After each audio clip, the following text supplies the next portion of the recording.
Bienvenue dans Le Débat. Aujourd'hui, nous plongeons dans l'analyse de l'héritage, disons extrêmement complexe, de Bill Gates et de Microsoft, en nous appuyant scrupuleusement sur l'histoire documentée de l'entreprise d'un côté et sur ses initiatives philanthropiques les plus récentes de l'autre. Eh bien, nous allons confronter nos lectures de ces événements. Oui, c'est un sujet fascinant et dense. Le cadre de notre discussion est clairement établi aujourd'hui. Nous allons analyser plusieurs perspectives pour déterminer si l'impact historique de Bill Gates est défini avant tout par son extraordinaire contribution à la démocratisation de la technologie et à la philanthropie mondiale, Absolument. ou s'il est au contraire fondamentalement entaché par les pratiques monopolistiques très dures qui ont permis à la base de bâtir cet immense empire financier. Exactement. Et pour ma part, je soutiens que la vision technologique de Gates et son engagement philanthropique sans précédent, notamment via The Giving Pledge, ont transformé le monde de manière profondément positive. Et je soutiens que l'héritage de Gates reste inextricablement lié à l'étouffement systématique de la concurrence, aux manœuvres trompeuses de l'ère MS-DOS et aux abus de monopole qui ont été confirmés par la justice américaine. Très bien. Écoutez, pour bien poser les fondations de ma position, il faut, je crois, se replonger dans le contexte de 1975. Quand Bill Gates quitte Harvard pour fonder Microsoft, il formule une ambition qui paraissait complètement absurde, presque de la science-fiction à l'époque. Il voulait un ordinateur sur chaque bureau et dans chaque foyer. Et ce qui est fascinant quand on lit l'histoire de l'entreprise, c'est que ce succès colossal ne relève pas d'un simple alignement des planètes. C'est le fruit de décisions stratégiques brillantes. Des décisions brillantes, certes, mais à quel prix pour l'écosystème IT? C'est là toute la question. Au prix de la création de l'industrie moderne du logiciel. Pensez au choix fondamental de concéder le système d'exploitation MS-DOS sous licence aux fabricants de clones PC plutôt que de le vendre exclusivement à IBM. C'est cette décision précise qui a démocratisé l'accès à l'informatique. Mais mon argument ne s'arrête pas à la technologie. Il faut vraiment examiner la réinvention de cet homme. Prenez le 15e anniversaire de The Giving Pledge, cette initiative fondée en 2010 avec Warren Buffett et Milna French Gates. Oui, le fameux engagement de don. Ouah, ce n'est pas qu'un club de milliardaires, c'est une force de frappe qui compte aujourd'hui plus de 250 signataires dans 30 pays. Le matériel source que nous examinons cite par exemple l'accord de garantie de marché ou AMC. Pour expliquer rapidement le concept, il s'agit de garantir financièrement un marché aux laboratoires pharmaceutiques pour qu'ils prennent le risque de développer un vaccin. Cette seule initiative a permis de créer des vaccins abordables contre la pneumonie et ça a sauvé la vie d'environ 700 000 enfants. C'est cette application d'une réflexion d'ingénieur aux crises humanitaires qui, selon moi, définit son véritable impact. J'aborde la question d'une manière différente. Il est, pour moi, intellectuellement impossible de séparer les actions philanthropiques actuelles de la méthode brutale avec laquelle la richesse qui les finance a été amassée. Vous parlez de démocratisation, mais cette fortune a été bâtie sur des tactiques monopolistiques profondément destructrices pour l'innovation. Retournons aux origines même de MS-DOS que vous célébrez tant. Allons-y. Tout a commencé par l'achat du système QDOS, le Quick and Dirty Operating System, à une petite entreprise appelée Seattle Computer Products pour la somme dérisoire de 25 000 $. Et le détail crucial, c'est que cela s'est fait en dissimulant délibérément qu'une relation naissante et extrêmement lucrative était déjà en cours avec IBM. Mais l'accord avec IBM n'était pas encore finalisé. C'était le monde des affaires, la prise de risque. On ne peut pas... C'était une manœuvre trompeuse. Une asymétrie d'information délibérée qui a d'ailleurs conduit à des poursuites judiciaires ultérieures. Cet acte fondateur a mis en place une culture d'entreprise toxique, caractérisée par une volonté farouche d'écraser la concurrence par tous les moyens. Cette culture a été exposée au grand jour lors du retentissant procès antitrust intenté par le département de la justice américain en 1998. Les preuves ont démontré que les intentions de Gates étaient avant tout dominatrices, visant à verrouiller le marché et non altruistes. On ne peut pas simplement applaudir la générosité d'un empire sans examiner la brutalité avec laquelle ses fondations ont été coulées. Très bien. Plongeons dans ce fameux accord de novembre 1980 avec IBM. Vous y voyez de la tromperie, mais je fais valoir que c'était un coup de génie visionnaire qui a littéralement sauvé l'industrie naissante. Rappelons le contexte matériel. IBM cherchait désespérément un système d'exploitation pour son nouveau PC personnel après l'échec cuisant de ses négociations avec Digital Research pour obtenir le système CP/M. Oui, Digital Research dominait alors largement le marché des systèmes d'exploitation. Exactement. Et en comprenant avant tout le monde que c'était le logiciel et non le matériel qui allait diriger la révolution des PC, Gates a négocié cette clause historique, lui permettant de conserver le droit de vendre MS-DOS à d'autres entreprises. C'est ça qui a standardisé l'industrie informatique. Si IBM avait gardé l'exclusivité du système, l'innovation matérielle aurait été étouffée par un seul acteur. Au lieu de cela, des dizaines d'entreprises ont pu cloner la plateforme matérielle parce que Microsoft était ravi de leur fournir le système d'exploitation compatible. Cela a créé un écosystème mondial unifié. L'asymétrie d'information initiale avec Seattle Computer Products n'est au fond qu'une note de bas de page face à l'accélération technologique incroyable que cette standardisation a permise. Je suis désolée, mais je n'y crois pas du tout. Laissez-moi vous dire pourquoi. L'éthique de la transaction initiale ne peut absolument pas être balayée comme une simple note de bas de page. Les faits sont têtus. Gates et Paul Allen ont acheté Kudos à Tim Patterson sans jamais révéler qu'ils avaient déjà un contrat colossal en préparation avec IBM, la plus grande entreprise technologique de l'époque. Ils ont ensuite payé 50 000 $ supplémentaires pour obtenir les droits totaux du logiciel. Ce n'est que lorsque la supercherie a été découverte que Seattle Computer Products a été forcé d'intenter un procès qui s'est réglé plus tard pour près d'1 million de dollars. C'est fondamental. Mais c'est bien la preuve que le système légal a fonctionné pour corriger le tir, non? Ils ont été dédommagés. C'est surtout la preuve que l'empire entier a été fondé sur le mensonge par omission. Ce n'est pas seulement de la négociation habile ou de la vision, c'est priver un partenaire commercial de la valeur réelle de son travail en le maintenant dans l'ignorance. Cette approche prédatrice a défini le modus operandi de Microsoft pour les 2 décennies suivantes. Le succès, même à l'échelle mondiale, ne justifie pas les moyens, surtout lorsque ces moyens consistent à duper ceux qui ont réellement créé la technologie que vous vous appropriez. Je comprends pourquoi vous pensez cela, mais permettez-moi de vous offrir une perspective différente sur les actions de Microsoft dans les années 90, en particulier pendant la guerre des navigateurs qui a mené au procès antitrust. Vous parlez de pratiques prédatrices, mais regardons le produit final. L'intégration d'Internet Explorer directement dans Windows 95 était une étape technologique absolument nécessaire pour démocratiser l'accès à Internet. Nécessaire pour asseoir leur monopole, oui, c'est très différent. Nécessaire pour l'utilisateur, je maintiens. Avant cela, se connecter au web était un processus très complexe. Il fallait acheter des logiciels coûteux en boîte, configurer des paramètres réseau obscurs. En intégrant le navigateur, les consommateurs ont bénéficié de cet outil gratuitement.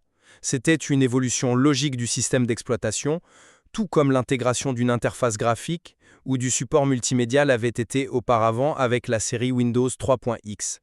Cette démarche a fait avancer l'adoption du web à l'échelle mondiale à une vitesse fulgurante. Le fait que cela ait mis l'entreprise Netscape en difficulté ne signifie pas que c'était mauvais pour le consommateur. Au contraire, l'accès à l'information n'a jamais été aussi rapide et universel qu'à ce moment-là. De réunions internes, vouloir éteindre et étouffer Netscape en leur coupant l'oxygène. Il ne s'agissait absolument pas d'améliorer l'expérience utilisateur ou de faire un cadeau au monde, mais d'utiliser un monopole écrasant sur les systèmes d'exploitation pour dominer de force un tout nouveau marché. Le langage en entreprise est souvent martial, vous le savez bien. Cela ne prouve pas une illégalité en soi. Mais les actes l'approuvent. Parlons des détails accablants du procès de 1998, présidé par le juge Thomas Penfield Jackson. Avez-vous vu ces dépositions vidéo? Elles montrent un Bill Gates extrêmement évasif, allant jusqu'à argumenter sans fin sur la définition du mot « demander » ou « concerner » pour épuiser les avocats du gouvernement. Et pire encore, l'entreprise a présenté de fausses preuves vidéo au tribunal. Ce n'est pas une exagération, c'est dans le dossier judiciaire. Jim Allchin, un de leurs hauts dirigeants, a dû admettre à la barre que son équipe avait filmé le mauvais écran pour tenter de prouver que retirer Internet Explorer ralentissait Windows. C'était une erreur technique de préparation, pas forcément une manipulation délibérée. Une erreur. Écoutez, Brad Chase a admis ensuite qu'une autre vidéo montrant la prétendue facilité d'installation de Netscape via AOL avait été purement et simplement falsifiée en supprimant au montage une longue partie complexe de la procédure pour tromper le juge. Bien que l'ordre de scission de l'entreprise ait été annulé en appel en 2001, le tribunal a fermement confirmé que Microsoft avait maintenu un monopole illégal. Les tactiques étaient fondamentalement trompeuses, tant sur le marché face aux concurrents que devant la justice américaine. C'est vrai que le procès a été une période sombre et chaotique, je ne le nie pas. Mais je crois qu'il faut regarder comment cette période de crise intense a forcé une profonde remise en question du leader. Pour comprendre la véritable philosophie de leadership de Gates, au-delà des caricatures du procès, il faut s'appuyer sur ses lectures et ses réflexions qui montrent une véritable évolution intellectuelle. Prenez le livre The Inner Game of Tennis de Timothy Gallwey, publié en 1974, que Gates cite constamment comme l'une de ses plus grandes influences. Un manuel de tennis pour expliquer la gestion du plus grand monopole logiciel au monde. C'est un peu léger, non? C'est une métaphore extrêmement puissante. Ce livre explique que nous jouons toujours deux jeux. Le jeu extérieur contre un adversaire physique et le jeu intérieur contre nos propres doutes, nos peurs et notre autocondamnation. Gates utilise cette philosophie pour prôner une gestion d'équipe basée sur l'autocritique constructive et l'apprentissage de ses erreurs sans s'attarder sur la négativité. Il raconte souvent comment, lorsqu'une équipe de développement chez Microsoft a découvert un bug coûteux nécessitant le rappel massif de disques logiciels, il ne les a pas punis ni licenciés.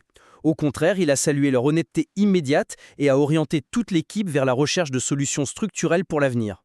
C'est l'image d'un leader rigoureux, certes, mais intellectuellement honnête, cherchant constamment l'amélioration du processus plutôt que la simple punition du fautif. Il est fascinant de contraster cette image philosophique et presque zen avec la réalité brutale documentée dans de multiples enquêtes, notamment celles publiées dans Vanity Fair. Si la philosophie de Gallwey prônait la réduction de la négativité et le jeu intérieur constructif, le système de gestion interne réellement mis en place chez Microsoft faisait exactement l'inverse. Je parle bien sûr du fameux système d'évaluation interne, le redoutable Stack Ranking. L'évaluation par quota. De nombreuses grandes entreprises l'utilisaient à l'époque pour maintenir l'exigence. Ce n'était pas unique à Microsoft. Oui, mais avec une perversité particulière chez eux, ce système obligeait les managers, indépendamment des performances réelles et objectives de leur équipe, à classer mathématiquement un certain pourcentage de leurs employés comme médiocres ou pauvres. Même si vous aviez une équipe composée uniquement de génies, vous deviez sacrifier quelqu'un au bas de la courbe. Cela a créé une concurrence interne vicieuse, une culture toxique, où les employés luttaient les uns contre les autres pour survivre, plutôt que de se concentrer sur l'innovation face aux véritables concurrents externes. Les ingénieurs sabotaient des projets ou cachaient des informations cruciales à leurs propres collègues, par peur d'être mal classés.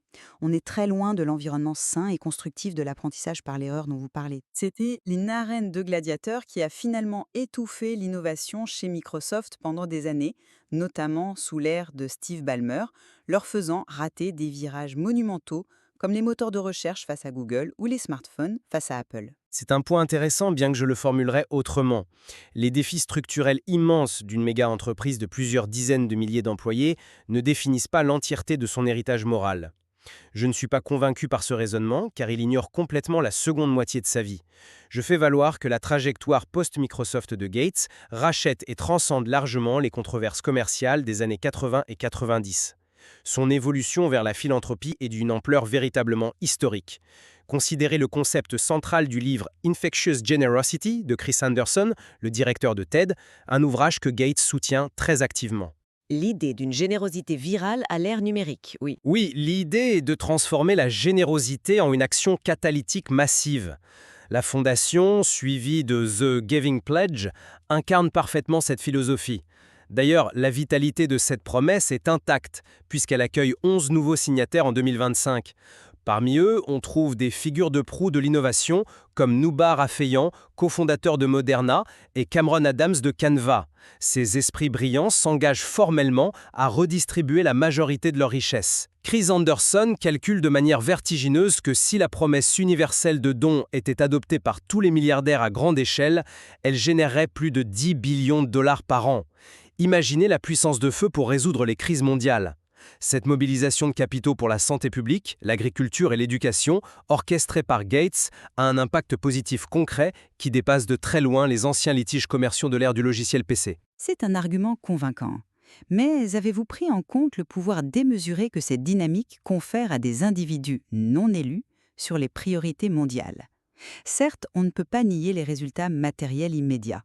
Les documents mentionnent par exemple les 8044 centres Nangarsan en Inde établis par le signataire Anil Agarwal pour soutenir l'éducation et la nutrition infantile, ou encore le fonds Beginnings Fund de près de 500 millions de dollars visant à prévenir la mortalité maternelle et néonatale. C'est objectivement louable, mais l'approche de Gates reste fondamentalement monopolistique dans son essence même. Monopolistique ? Bon. Et il donne sa fortune. Il ne cherche pas à accaparer un marché. Il accapare le marché des solutions. Il s'agit de dicter les solutions globales dans l'agriculture en Afrique, dans la santé publique mondiale et dans l'éducation, selon ses propres modèles commerciaux et ses propres métriques d'ingénieur. Il impose sa vision du monde aux pays en développement, soutenu par une force de frappe financière issue d'un marché qu'il a verrouillé de force pendant 2 décennies. La question n'est pas seulement de savoir combien d'argent est donné, mais comment ce pouvoir est exercé. L'influence d'une fondation privée aussi massive contourne les processus démocratiques, les gouvernements locaux et les institutions publiques internationales. Nous devons sérieusement nous demander s'il est sain pour notre société qu'un ancien monopoliste de la technologie devienne, de facto, l'architecte en chef non élu de la santé mondiale. Il apporte l'efficacité là où la bureaucratie internationale échouait souvent. C'est ce que demandent les situations d'urgence. En conclusion de notre échange, je résumerai ma position ainsi. L'histoire retiendra que les outils technologiques créés par Microsoft ont véritablement bâti l'ère numérique moderne. De l'avènement de MS-DOS à Windows, de la suite Office jusqu'au succès phénoménal des infrastructures cloud comme Azure, sous la direction de Satya Nadella aujourd'hui, cette entreprise a fourni l'infrastructure de notre productivité globale. Et la puissance financière immense qui en a découlé n'a pas été thésaurisée stérilement. Elle a été consciencieusement redirigée vers la résolution des plus grandes crises humanitaires de notre époque à travers la Fondation Gates et de Giving Pledge. De plus, à travers ses recommandations de lecture et ses propres écrits comme Source Code ou Abundance, Gates cherche activement à comprendre les goulets d'étranglement de l'innovation et à promouvoir des solutions audacieuses pour l'avenir. Les erreurs tactiques ou managériales d'une entreprise technologique en pleine croissance sauvage ne doivent pas occulter le bilan globalement positif d'une vie dédiée, dans sa maturité, à l'amélioration de la condition humaine. Pour ma part, je résumerai ma perspective en insistant sur le fait que l'histoire ne doit surtout pas souffrir d'amnésie. Cette capacité actuelle à faire le bien est le produit direct et totalement indissociable d'un comportement d'entreprise impitoyable. L'élimination systématique des concurrents, des créateurs initiaux de CPM jusqu'à l'asphyxie de Netscape, le mépris flagrant des règles antitrust et les manœuvres trompeuses documentées jusque dans les prétoires ont laissé une empreinte indélébile et hautement problématique sur l'industrie technologique. L'innovation a été freinée pendant des années par ce monopole et les consommateurs en ont payé le prix invisible. La philanthropie, aussi vaste et bien intentionnée soit-elle aujourd'hui, ne réécrit pas le passé d'une fortune bâtie sur des pratiques prédatrices. C'est une question de justice économique fondamentale. Il est clair que nous continuons de diverger profondément sur le poids moral respectif de la méthode de création de richesse par rapport à son extraordinaire distribution ultérieure. Cependant, je pense que nous pouvons nous accorder à dire que la transition d'un chef d'entreprise perçu comme redoutablement impitoyable à un humanitaire réfléchi et engagé offre l'une des trajectoires les plus fascinantes et complexes du capitalisme moderne. Absolument. C'est un paradoxe vivant. Le matériel source que nous avons analysé aujourd'hui offre d'ailleurs encore d'innombrables facettes à explorer concernant l'influence disproportionnée des milliardaires sur notre société, que ce soit par le contrôle de la technologie que nous utilisons quotidiennement ou par le financement direct des politiques de santé mondiale. Et c'est justement toute la richesse et la pertinence de ce sujet. Nous laissons le soin à nos auditeurs de poursuivre leurs propres réflexions, d'examiner ces données historiques complexes et de tirer leurs propres conclusions sur cet héritage aux multiples visages. Merci de nous avoir suivis.